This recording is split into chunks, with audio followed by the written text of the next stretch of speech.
Well, hi everybody. Here we are, the early part of September 2022, and we're going to take a look at what happens when you're a groundhog and you get caught in the garden. I'm over at my friend Elizar's garden, and he's got all kinds of things going on here. He's got some nice taro plants going on. He's also got these cleome or spider plants going on. He had a beautiful yucca plant here also. So let's just go down here and into the bitter melon garden and see what he's caught today. So we've got these fruits here are called bitter melon. Okay, you can see there's two main types. You've got this one type that's kind of got rounded edges to it. Then you have another type where they're a little bit more spiky. And that might not be a good example, but there are two main types. So let's go in here where he's been baiting a trap for something that's been nibbling on these bitter melon vines that are growing up. All the avenue to go there, so his only way to go is inside there. Okay, so you're saying he had to come in from this side. Yeah. And what did you use for bait? There's the beets. Oh, okay. Yeah, he ate all the beets inside. Okay, and this is, what did you say it was? Bitter melon. No, what critter do you think that is? Groundhog. That is not a groundhog. What's that? That is a raccoon. What? Yeah. No wonder it's good looking. It's good looking, huh? Hey, buddy. So, all right, so what we're going to do with him... Raccoon eats bitter melon. I guess, yeah. He's been eating the bitter melon. He go, who's eating this thing?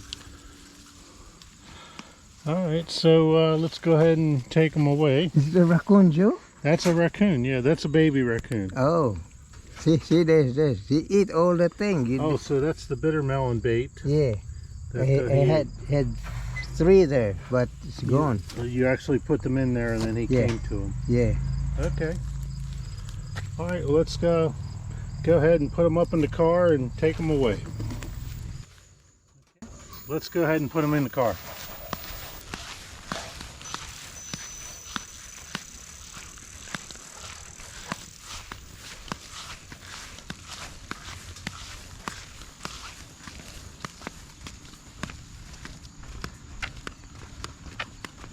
Okay, he's trying to get out, huh? Okay, here we go. We're going to go ahead and stick them in the car here.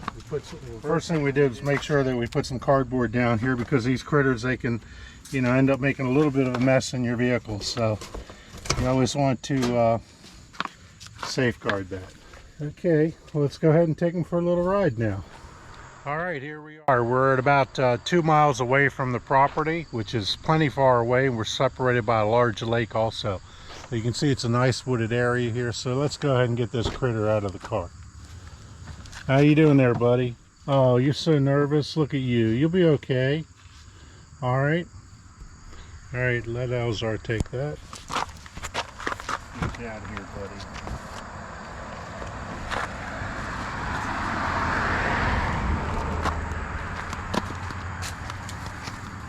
All right, so the first thing I'm going to do is make sure I point the exit in the direction I want him to go.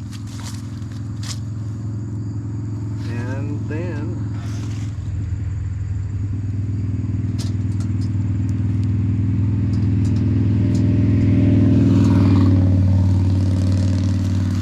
he just took right off, didn't he?